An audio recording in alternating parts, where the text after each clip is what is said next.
তৰা গজালিখিনি যে আপোনালোকক গুচোৱাহে দেখুৱালোঁ, আচাৰ বনোৱা দেখুৱাব পৰা নাই। এয়া আজি বইল কৰিছোঁ অকণমান নিমখ দি পেলাই, মানে হাফ বইল কৰি লৈছোঁ। তাৰপৰা আচাৰ কেনেধৰণে বনাম দেখুৱাম দেই, আপোনালোকে চাই গৈ থাকক।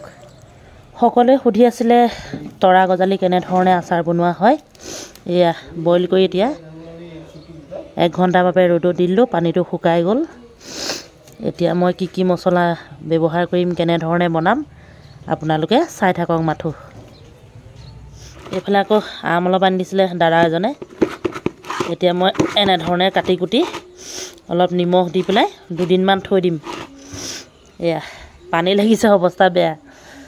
বেছি নাছিলে, আপোনাৰ 1 কিলোমান আম আছিলে। এইয়া গুটিকেইটা পেলাই দিলোঁ কাটি এনেধৰণে। মানে এতিয়া নিমখ অলপ দি পেলাই 2-3 দিনমান থৈ দিম আৰু তাৰপিছতে আচাৰ বনাম। ইয়াত আছে লং, ইলাচি, ডালচেনি, চফ, লগতে গোটা জিৰা। আটাইখিনি জোখমতে লৈ এনেধৰণে মই এতিয়া অকণমান ভাজি ল'লোঁ।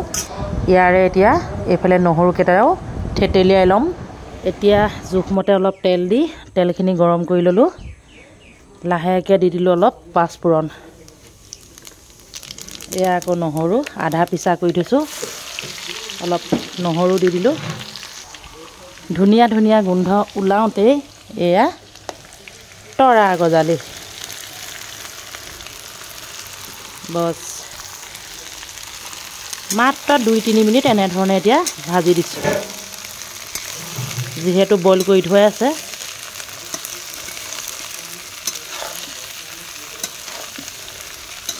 তৰা গজালি আচাৰ বনাবলৈ তেনেই সহজ, খাবলৈ কিন্তু বহুত টেষ্টি। যোৱা বছৰ যিখিনি বনাইছিলোঁ নহয়, যিসকলে খাইছে আজিও কৈ আছে।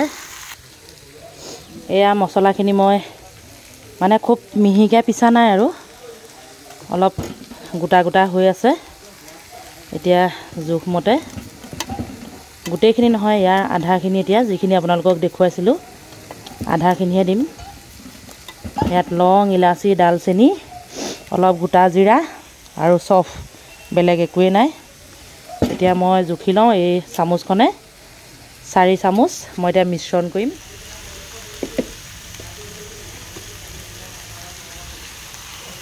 হালধি, নিমখ সোৱাদ অনুসৰি।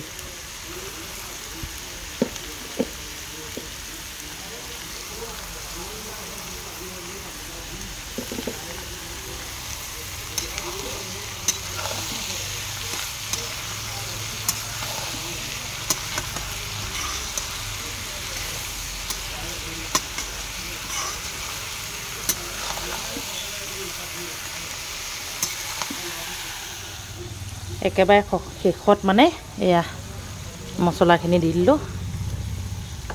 ইয়াত কোনো ৰেড চিলি বা কিবা নিদিলেও হয়, নিজৰে এটা সুন্দৰ ৰং আছে। মছলাখিনি খুব ধুনীয়াকৈ মিশ্ৰণ কৰি দিম। গেছ অফ কৰিলোঁ দেই, মানে বহুত দেৰি ভাজি থাকিব নালাগে, বইল কৰি ল'লে মানে।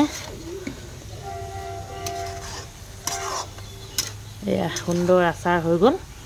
এতিয়া গোটেই ৰাতিটো মই ঠাণ্ডা কৰিম, তাৰপিছতে এটা চিচাৰৰ বৈয়ামত ভৰাই থ'ম। যদিহে তেলটো মানে কমি যায় তেতিয়া অলপকৈ সৰিয়হৰ তেল দি থাকিব লাগে, ৰ'দত দি থাকিব লাগে। বহুত দিনলৈ এনেধৰণে সংৰক্ষণ কৰিব পাৰিব। কেনে লাগিলে জনাব। আজিলৈ আহিছোঁ, বাই বাই।